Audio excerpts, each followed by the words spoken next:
Hello, and thank you for joining us for another episode of Cooking with Cleavage. Tonight, it is so hot in New Orleans. It was even hotter last night, I think. And so I thought that I would start with a cool cocktail.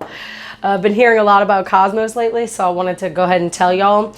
It takes a vodka and triple sec or Grand Marnier, any orange flavored liqueur. It's the same count as a margarita with tequila and orange flavored liqueur. So 1, 2, 3. I have ice in this shaker here. And then 1, 2. And then lime juice. I have a bunch of limes cut tonight, so I don't have the already juiced limes. But boy, it was so hot in New Orleans today and yesterday, and we thought we were going to get a rainstorm, and we didn't. And it's just too hot. If it gets up where it's like 98 degrees, 100 degrees, and heat index almost probably got to 120. They said that they were expecting it to maybe top that, but it was supposed to be between 110 and 120. And oh my goodness, it's making us just really eat late at night like they do in the Middle East, you know, when it really gets hot and you can't even eat food until late at night. So you mix some lime juice in there, and then you do a splash of cranberry. You don't want so much cranberry that's going to turn it red, but I had to spend a little money on this cranberry juice because the other cranberry juice options that were 100% juice were a combination of cranberry, apple, grape. I think the cranberry pomegranate, the number one ingredient was apple juice. And I was like, well, that's not cranberry. So we'll see, because Cosmopolitan is supposed to be pink, not red. If you get a red Cosmopolitan, you also want to shake this with the part that's going in. Either you have a pint glass in here, you have this. You want to make sure the part that's going in is on top when you shake it.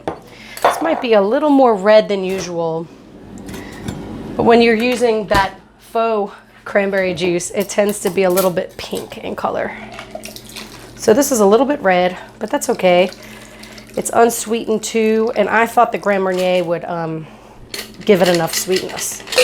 And then you just, actually you use a lemon twist at the end, but I didn't do that tonight, so I'm just gonna, oh, that is refreshing for tonight.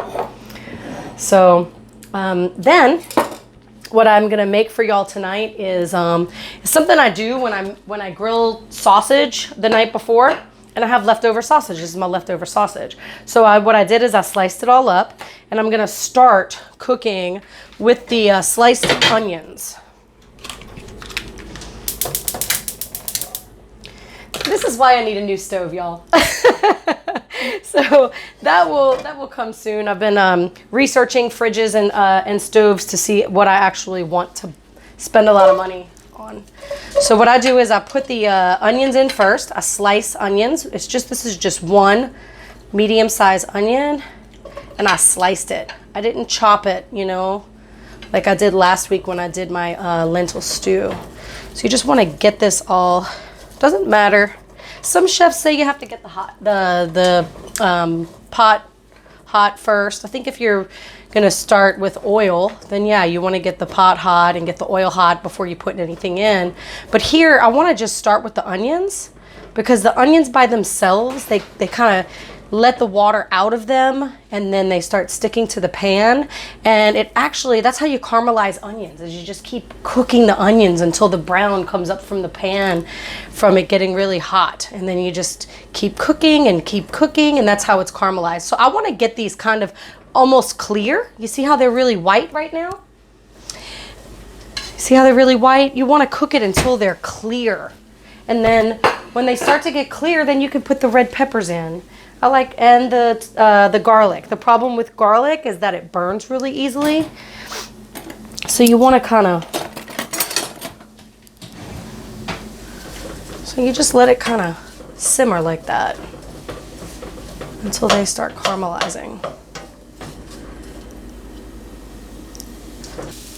Okay, so you see they're starting to, you see the little brown I'm talking about on the bottom of the pan? And it's starting to get a little caramelized here. And that's when I add a little olive oil.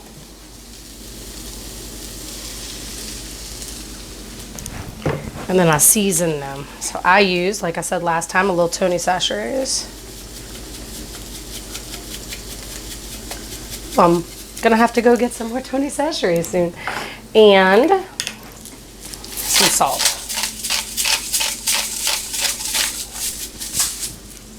And then I'm gonna add the peppers.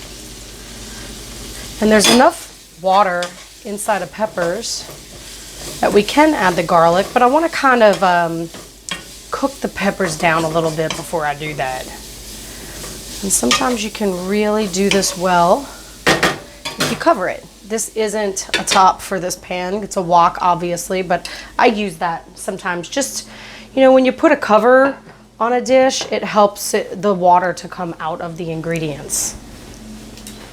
So now what I'm gonna do is I'm gonna show you my homemade salad recipe. Can you see me? What I have here in this coffee cup is I have a half of a lemon, the juice of half of a lemon, and I have a portion, it's like 1 toe of garlic if you have a normal size. I had this elephant garlic, so I only used a portion of a toe.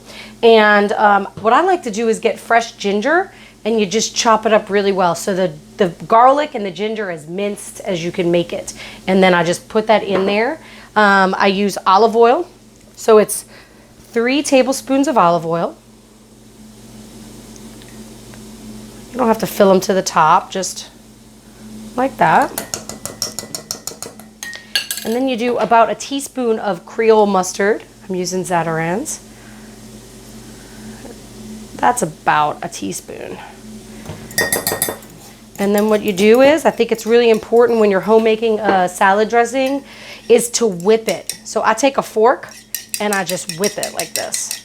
And it whips all the ingredients together, you see? And then I'll also add a little Tony Chachere's, and I add a little salt. And then I'll whip all that together. You see how it binds it together by forking it?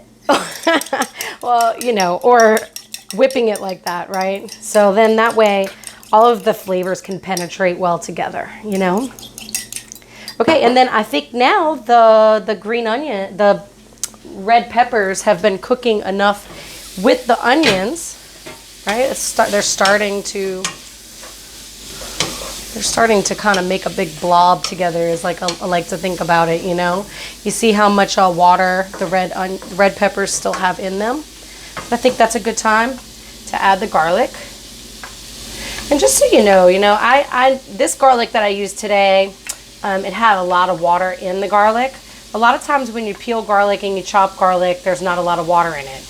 But if you add a little bit of salt, just a little bit, you can smash the garlic because the salt pulls water out of things. So you can add a little bit of salt to the garlic, and then that'll help you mash it and chop it a little bit more. And that's what I use when I put it in my salad dressing. So that way the flavors can be all in there.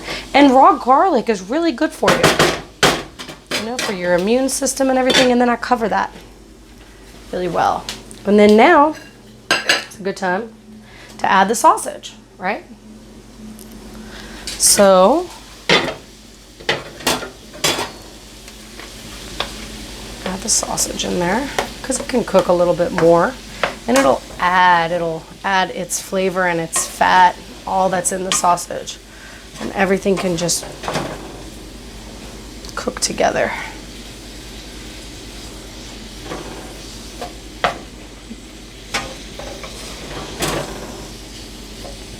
Maybe I added the sausage too early. Okay, so we're just gonna wait for that to cook. There we go. Okay, so it's been about 20 minutes, maybe 15, 20 minutes, but you want it to kind of all cook down like this with the peppers all, oh, you see how nice and moist or juicy that looks? It looks so juicy. Guess you wouldn't use moist in that. But you want to cook it long enough, and you can start to smell it in the air that all of the flavors are all penetrating well together. Okay. Oh, it looks really good. Okay, and then while this is finishing up, I'm going to cover it one more time just to get the salad ready. So what I did here is I have fresh spinach and arugula. And my good friend Josh, who is helping me with this, he's the one who talked me into doing this. And he has the No Dices, No Sevens Dice Club. I know he's teaching me craps and I'm doing a really okay job understanding. But anyway, I'm gonna mix up this dressing one more time. Okay. And then I'm gonna use a spoon to kind of drizzle it, right? Because the salad dressing can go on a much larger scale. And then you just mix it all together. But Josh is the one who taught me to, what he does is he soaks his lettuce, any kind of salad, greens, or anything, in a little bit of fresh lemon juice and lets it sit in water. It's a little bit of lemon juice and fresh water, and he lets it soak in there for about 20 minutes just to get whatever impurities out of there and to make it fresh. And then you rinse it off with water and you just dry the leaves. And that's kind of what this is right here. So that's the salad. And then what I do is I already cooked some fresh pasta, and I taught y'all how to do that, and you should have already known anyway when I did the lentils last time, right? So what I do is I just take some pasta, I shut this off because we don't want the pasta to cook anymore, but I made sure that the pasta is all made al dente, you know, not all the way. Because when you take it out and you strain it, it's gonna cook more. I mean, it looks like it's stuck together, but it's gonna come apart when I actually put it in the, there we go. It's not cooked all the way. So the secret is not to have it so cooked that it's not gonna come apart or that it's not gonna cook too much. I think maybe this amount will take a little bit more. And then you just mix it all, and that way the pasta can get all that sauce on the bottom, you see? Ooh, that looks good. Ooh, that looks so good.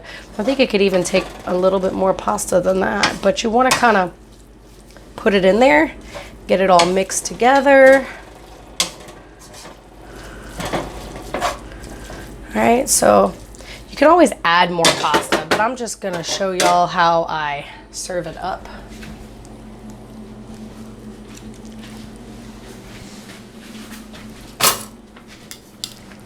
So I just take a little bit of this pasta, right? It's already got, that looks so good.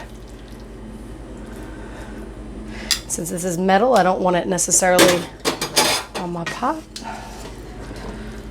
So then that way it gets all the peppers and the onions and the garlic. Oh my goodness. That looks so good. Be a little bit more pasta. All right, get all that together. You could even top it with fresh Parmesan cheese. It's not what I would do, but I could see somebody really wanting that on this pasta dish. Okay, and that's it. So I decided to do something really simple tonight just to show y'all it doesn't always have to be all afternoon to cook. You know, you can use some leftovers, you can use stuff you already have in your cabinet, and you can make a really great meal. And this is really healthy, you know. You don't have to use the meat. Because some people I know when I was not a non-meat eater, I used to make almost the same dish with all vegetables, you know, with pasta. And you can do that as well. And I know a lot of people out there today try not to eat meat, and it's very possible to do this with just vegetables and a nice salad. So let me just give this a try.